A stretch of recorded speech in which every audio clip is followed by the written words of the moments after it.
इतनी बड़ी संख्या में मुझे आशीर्वाद देने के लिए पधारे हैं।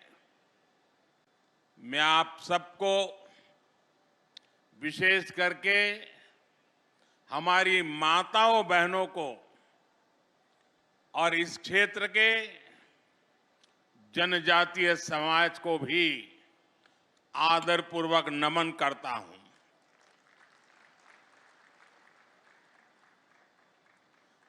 आप सबको देखकर मन में वैसी ही खुशी हो रही है जैसी अपने परिजनों से मिलकर के होती है।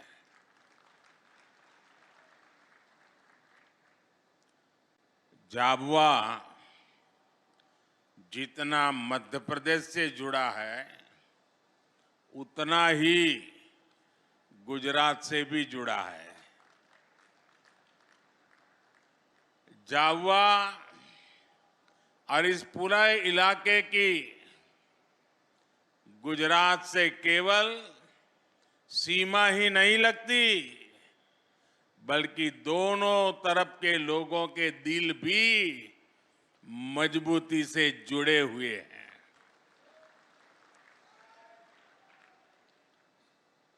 गुजरात में रहते हुए मुझे यहाँ के जनजीवन से, यहाँ की परंपराओं से करीब से जुड़ने का अवसर मिला था। इसलिए जब भी मैं आपके बीच आता हूं तो वो भाव ताजा हो जाता है। इन दिनों हमारे इस इलाके में तो भगोरिया की तैयारियां चल रही होगी। चल रही है ना? मैं आप सबको भगोरिया की बहुत बहुत शुभकामनाएं देता हूं। साथियों, भगोरिया से पहले मुझे आप सबके बीच आकर ढेर सारी सौगात, विकास की योजनाएं आपके चरणों में सुपुर्द करने का भी सौभाग्य मिला है। कुछ देर पहले मैंने झाबुआ, खरगोन, खंडवा, बड़वानी, धार, अलीराजपुर समेत पूरे एमपी के लिए हजारों करोड़ रुपए की योजनाओं का लोकार्पण भी किया है। झाबुआ के किसानों के गांव भी समृद्ध हो, इसके लिए आज आदर्श ग्राम योजना की विकास राशि भी जारी हुई है।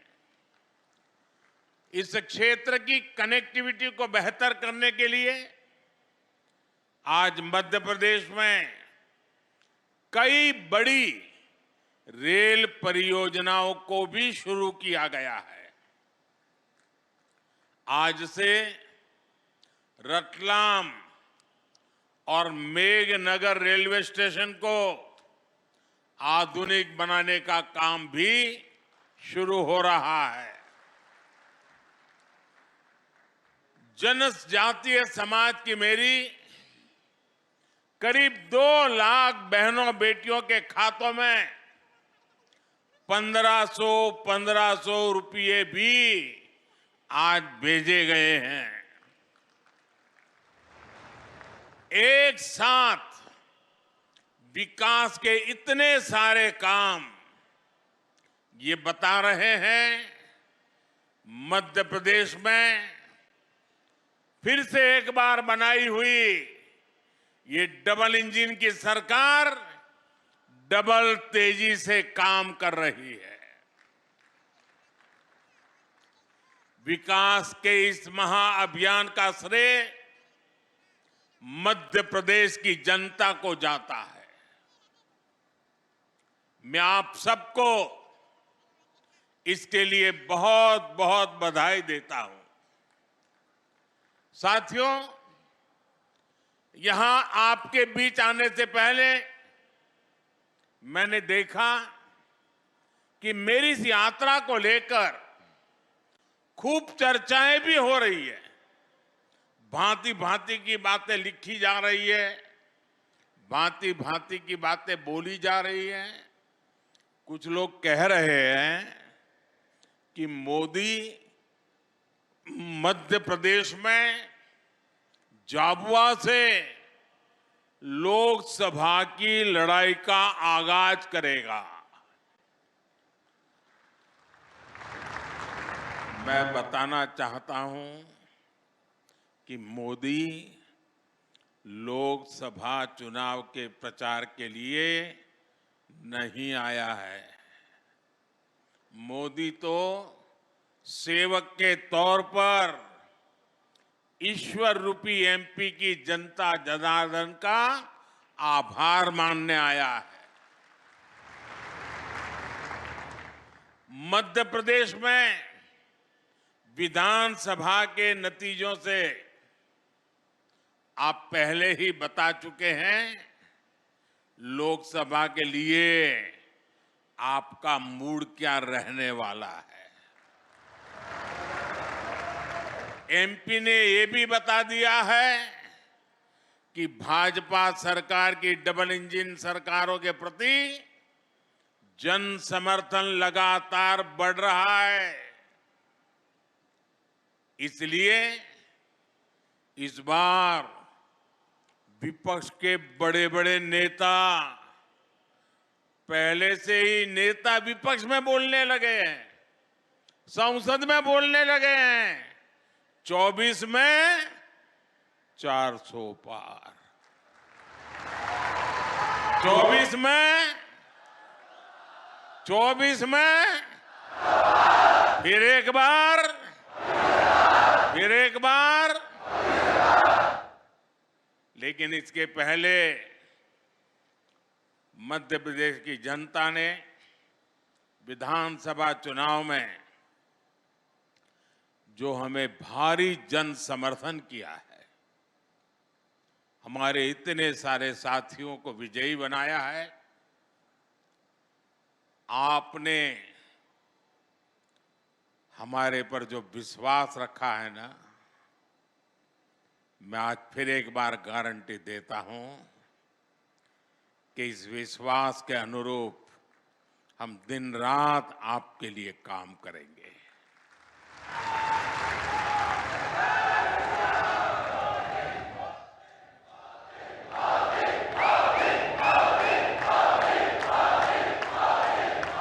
साथियों, कुछ दिन पहले जब विपक्ष में से आवाज आई 400 पार, तो फिर मैंने कहा, देखो भाई, एनडीए की 400 पार की बात तो मैं भी सुन रहा हूं, लेकिन मैं ये भी सुन रहा हूं कि अकेला बीजेपी, अकेला कमल का निशान 370 पार करेगा। 370 पार करना चाहिए कि नहीं करना चाहिए? 370 से ज्यादा सीट आनी चाहिए कि नहीं आनी चाहिए? लेकिन लाओगे कैसे? मैं आपको एक जड़ी बूटी देता हूं, दे दूं? मैं पब्लिकली जड़ी बूटी दे रहा हूं। देखिए, आपको बस आज से यहां से जाकर के एक ही काम करना है, ज्यादा नहीं, एक ही काम। क्या काम करना है? पिछले 3 चुनाव में आपके यहां पोलिंग बूथ में क्या रिजल्ट आया था वो निकालो। पोलिंग बूथ में कमल पर कितने वोट पड़े थे उसका हिसाब निकालो। निकालोगे? 3 चुनाव का निकालोगे? फिर उसमें जिस समय सबसे ज्यादा वोट मिले हैं उसको जरा लिख लो कि इस पोलिंग बूथ में पिछले चुनाव में 3 में ये सबसे ज्यादा वोट मिले थे। लिख लोगे? जरा जवाब दीजिए, लिख लोगे?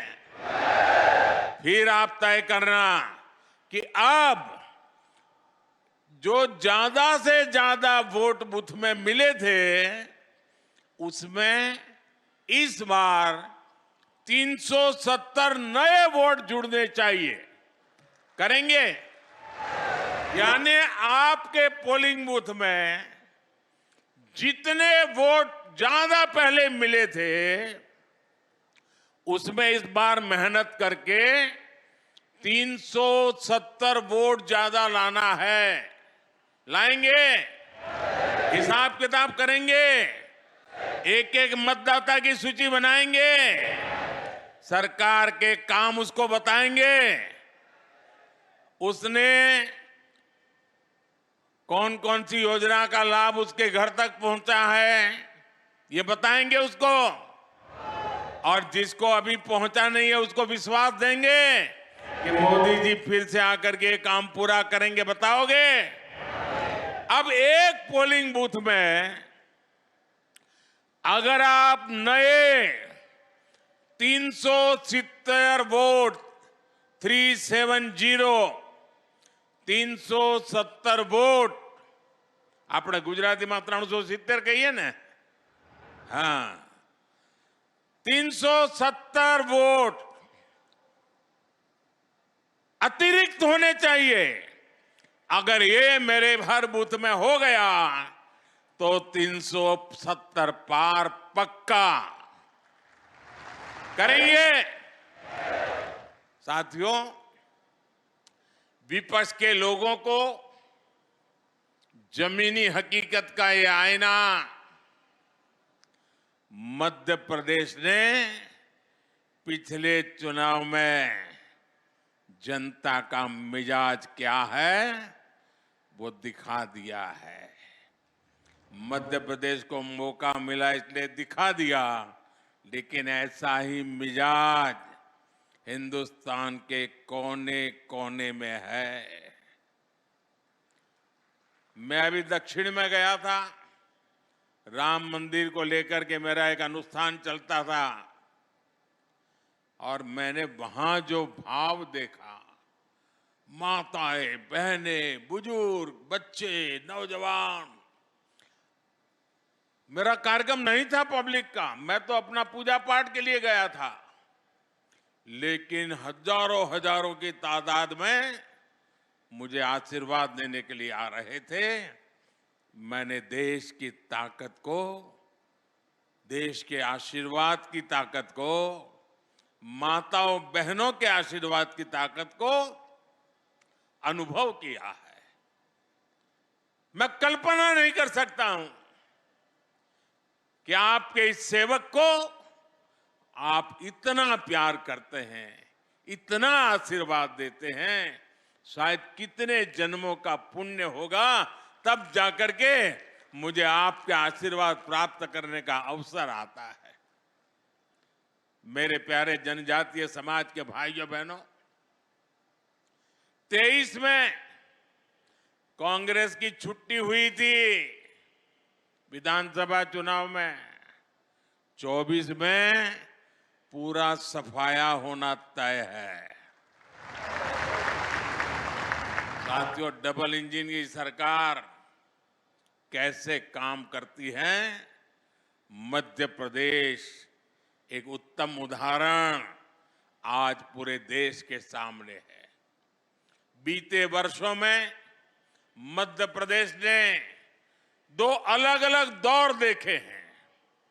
एक डबल इंजन सरकार का ये दौर और दूसरा कांग्रेस के जमाने का काला काल। कम उम्र के युवाओं को शायद याद भी नहीं होगा कि आज विकास के रास्ते पर तेजी से दौड़ रहा मध्य प्रदेश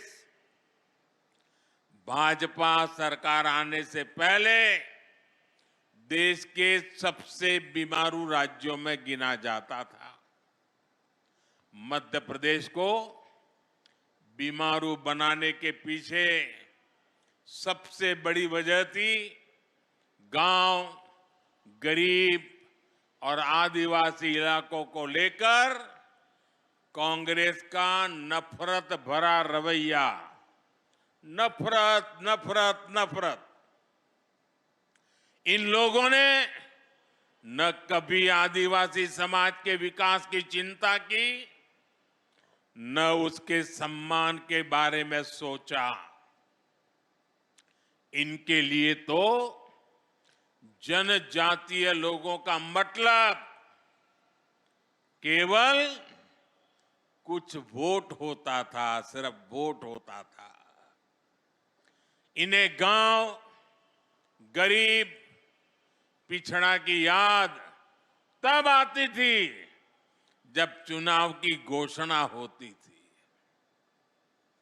साथियों, ये अटल बिहारी वाजपेयी की बीजेपी सरकार थी जिसने पहली बार आदिवासी हितों के लिए नया मंत्रालय बनाया, अलग मंत्रालय बनाया, अलग बजट निकाला और आदिवासी इलाकों का विकास, आदिवासी लोगों का विकास, आदिवासी बेटे बेटियों के भविष्य के लिए पूरी व्यवस्था।